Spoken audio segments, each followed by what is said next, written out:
Baik, saudara, itu tadi sikap wakil rakyat, wakili seluruh rakyat Indonesia dalam menjaga kedaulatan kita. Maka sekarang sikap pemerintah di dalam kebijakan politik tentang Papua. Sesudah itu nanti, karena tadi mintanya Gakum, penegakan hukum, nanti Wakapolri akan mewakili Kepolisian Republik Indonesia. Jadi begini, sikap pemerintah di dalam menghadapi perkembangan terakhir di Papua ada dua. Satu, dalam menghadapi kasus Beni Wenda sendiri, lalu yang tersatunya lagi pembangunan Papua atau pendekatan dalam pembangunan Papua ke depan. Menghadapi kasus Wenda yang pertama, dia telah mengajak melakukan makar, bahkan juga tadi MPR menyebut sudah mempunyai niat dan sudah melangkah melakukan makar, dan pemerintah menanggapi itu dengan minta Polri melakukan penegakan hukum. Karena makar itu kalau skalanya kecil itu cukup Gakum, penegakan hukum. Kriminal tangkap menggunakan pasal-pasal tentang kejahatan keamanan negara, kejahatan terhadap keamanan negara tadi disebut pasal 6 dan terusnya sampai pasal 129 kita. Jadi cukup Gakum. Nah ya, ini tidak terlalu besar kalau soal ini. Kenapa? Menurut kami, Beni Wenda ini membuat negara ilusi, negara yang tidak ada sebenarnya dalam faktanya. Papua Papua Barat itu apa? Karena negara itu syaratnya ada 3 dan ada 1. Menurut Montevideo Convention syaratnya itu ada rakyat yang dia kuasai, ada wilayah yang dia kuasai, kemudian ada daerahnya, ada pemerintahnya. Nah dia kan tidak ada tuh, rakyatnya siapa? Dia memberontak dan dia orang luar. Wilayahnya Papua kita real yang menguasai. Pemerintah dia siapa yang menguasai? Dia pemerintah. Orang Papua sendiri tidak juga mengakui. Jadi di dalam syarat hukum internasional ada, dia tidak memenuhi syarat Montevideo Convention. Lalu juga syarat lain yang ada di pergaulan internasional, adanya pengakuan dari negara lain masuk di dalam organisasi internasional, dia tidak ada yang mengakui. Memang didukung itu negara kecil di Pasifik namanya Vanuatu, tapi kecil lah itu. Dari ratusan negara yang besar-besar Vanuatu kan. Dan tidak masuk juga ini ke organisasi internasional, hanya disuarakan secara politik. Yang kedua, kenapa dia negara ilusi? Papua itu melalui referendum tahun 69 sudah final dan sah menjadi bagian dari Negara Kesatuan Republik Indonesia.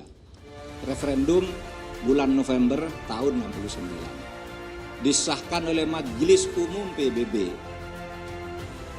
bahwa Papua itu bagian sah dari Republik Indonesia. Karena itu tidak akan ada lagi, PBB itu tidak mungkin membuat keputusan 2 kali dari hal yang sama terhadap hal yang sama. Dan Papua itu sejak tahun 69 itu tidak masuk di dalam daftar Komite 24 PBB. Komite 24 itu daftar negara-negara yang dianggap mempunyai peluang untuk mandiri, untuk merdeka. Kalau Timur-Timur belum ada. Tapi Papua tidak ada. Sejak tahun 69 itu sudah habis, tidak masuk di situ, di Komite 24 itu.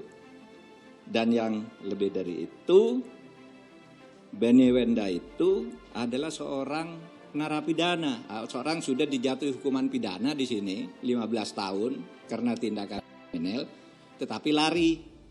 Sehingga dia sekarang tidak punya kewarganegaraan. Di Inggris dia tamu, di Indonesia sudah dicabut kewarganegaranya. Lalu bagaimana dia memimpin negara? Itulah yang saya katakan negara ilusi yang dia bangun. Oleh sebab itu rakyat tidak perlu terlalu takut lah, itu kan ilusi aja. Apalagi deklarasi kemerdekaannya hanya lewat Twitter. Kenapa kita ribut dengan orang Twitter? Saya tiap hari Twitteran juga, gitu. Orang Twitter tidak usah terlalu panik, tapi tetap ada karena pengaruhnya apa terhadap orang yang di situ merasa terpengaruh, ada pengikutnya. Nah ini ada Gakum nanti. penegakan hukum. Itu satu, menghadapi Wenda. Menghadapi situasi Papua pada umumnya. Mulai sekarang pemerintahan Presiden Jokowi yang kedua ini, periode kedua ini, kita menegaskan bahwa pembangunan di Papua itu dilakukan melalui pendekatan kesejahteraan. Pendekatan kesejahteraan.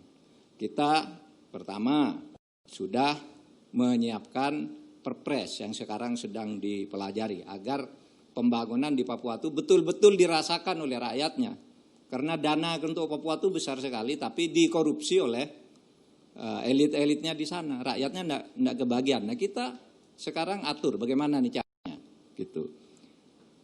Nah, dalam pendekatan kesejahteraan itu, dalam waktu dekat ini sekarang pemerintah sedang menyiapkan revisi Undang-Undang Nomor 21 Tahun 2001 ya, yang mencakup dua hal. Satu, pembesaran atau perpanjangan pemberian dana otsus dan dibesarkan dari 2% menjadi 2/4, 2,25%. Itu revisi undang-undang dalam waktu yang dekat ini. Kemudian kedua, pemekaran Papua itu agar yang ngurus lebih banyak, lebih teratur, nanti akan dilakukan pemekaran yang semuanya ini akan nantinya mulai digarap secepatnya sesuai dengan prosedur-prosedur perundang-undangan yang kita siapkan. Tujuan itu semua itu nantinya adalah kesejahteraan bagi orang asli Papua, OAP istilahnya. Nah, nanti kita sudah punya banyak yang akan kerja. Ada TNI, ada kementerian-kementerian, ada lobby Papua nih, MPR for Papua itu yang nanti juga MPR juga memantau, DPR memantau, Kementerian Dalam Negeri juga mengorganisasikan pemerintahannya dan sebagainya. Itu sikap pemerintah, kebijakan umum pemerintah. Sekarang soal gakumnya, penegakan hukum terhadap kasus ini saya persilakan